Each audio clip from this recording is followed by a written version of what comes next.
مومنو، تم پر روزہ فرض کر دیا گیا ہے جس طرح تم سے پہلے لوگوں پر فرض کیا گیا تھا تاکہ تم متقی ہو جاؤ۔ روزے کے چند دن ہیں جو تم میں سے بیمار ہو یا سفر میں ہو تو دوسرے دنوں میں پورے کر لیا کرے، اور جو روزے کی طاقت رکھتا ہے لیکن رکھتا نہیں تو وہ روزے کے بدلے محتاج کو کھانا کھلا دے، اور جو کوئی نیکی اپنے شوق سے کرے تو اس کے حق میں بہت اچھا ہے۔ اگر تم روزہ رکھو تو تمہارے لیے بہت ہی اچھا ہے اگر تم جانو۔ روزوں کا مہینہ ایسے مبارک ہے جس میں قرآن مجید اول اترا تھا، جو لوگوں کے لیے ہدایت ہے، جس میں ہدایت کی کھلی کھلی نشانیاں موجود ہے، اور جو حق و باطل میں فرق کر دیتا ہے۔ جو اس مہینے میں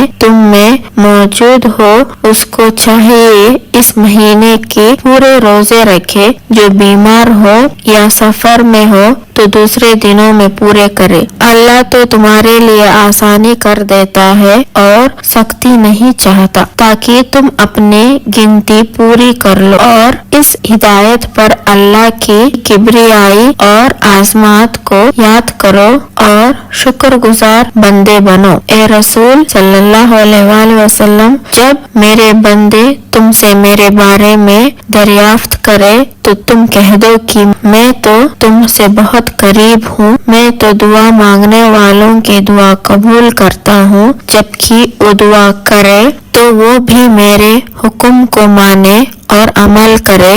اور مجھ پر پورا یقین کرے تاکہ وہ نیک راستہ پائے۔ تم لوگوں کے لیے روزوں کی راتوں میں اپنی عورتوں کے پاس جانا اب حلال کر دیا گیا ہے، وہ تمہاری پوشاک ہے اور تم ان کی پوشاک ہو۔ اللہ خوب جانتا ہے کہ تم ان کے پاس جانے میں اپنے حق میں خیانت کرتے تھے، سو اس نے تم پر مہربانی کی اور تم کو معاف کر دیا۔ اب تم ان سے رمضان کی راتوں میں مباشرت کرو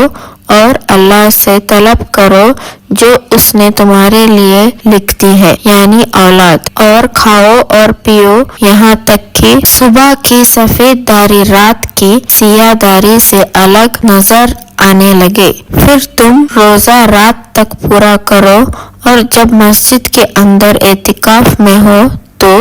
مباشرت نہ کرو۔ اے اللہ نے حدیں لگا دی ہے، ان کے قریب نہ جانا۔ اسی طرح اللہ اپنی آیات صاف صاف بیان کرتا ہے تاکہ لوگ اللہ سے ڈرے۔ اور ایک دوسرے کا مال نہ حق نہ کھایا کرو اور نہ اس کو جانتے بوجھتے حکیموں کے پاس اس نیت سے پہنچاؤ کہ ناجائز طور پر لوگوں کے مال کا کوئی حصہ کھا جاؤ۔ اے نبی صلی اللہ علیہ وآلہ وسلم، چاند کے بارے میں یہ تم سے دریافت کرتے ہیں کہ یہ گھٹتا بڑھتا کیوں ہے؟ تم کہہ دو کہ لوگوں کے کاموں کے اوقات اور حج وغیرہ کی تاریخیں معلوم کرنے کے ایک ذریعہ ہے، اور نیکی یہ نہیں ہے کہ تم احرام کی حالت میں گھروں میں پیچھے سے آؤ، بلکہ نیکی تو یہ ہے کہ کوئی شخص حرام سے بچے اور گھروں میں ان کے دروازوں سے آیا کرے، اور تم اللہ سے ڈرتے رہا کرو تاکہ فلاح پاؤ، اور تم اللہ کے راستے میں ان سے لڑو جو تم سے لڑتے ہیں، مگر زیادتی نہ کرنا، بلا شبہ اللہ زیادتی کرنے والوں کو محبوب نہیں رکھتا۔ اور ان کو قتل کر دو جہاں بھی تم ان کو پاؤ، اور جہاں سے انہوں نے تم کو نکالا تھا تم بھی ان کو نکال دو، اور دین سے گمراہ کرنے کا فساد قتل سے کہیں زیادہ شدید ہے، اور جب تک وہ تم سے خانہ کعبہ کے آس پاس نہ لڑے تم بھی وہاں ان سے نہ لڑنا، ہاں اگر وہ تم سے وہاں لڑے تو تم بھی ان کو قتل کر ڈالو، کافروں کی یہی سزا ہے۔ اور اگر وہ باز آ جائے تو اللہ تو ہے ہی بڑا بخشنے والا اور بڑا رحم والا، اور ان سے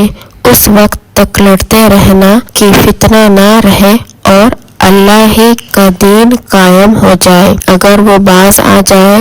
تو ظالموں کے سوا کسی پر زیادتی نہ کرنا۔ احترام کا مہینہ بادل ہے، احترام کے مہینے کا اور آباد کی چیزوں کا۔ بس اگر تم پر کوئی زیادتی کرے تو تم بھی ویسے ہی زیادتی کرنا جیسے انہوں نے تم پر کی تھی،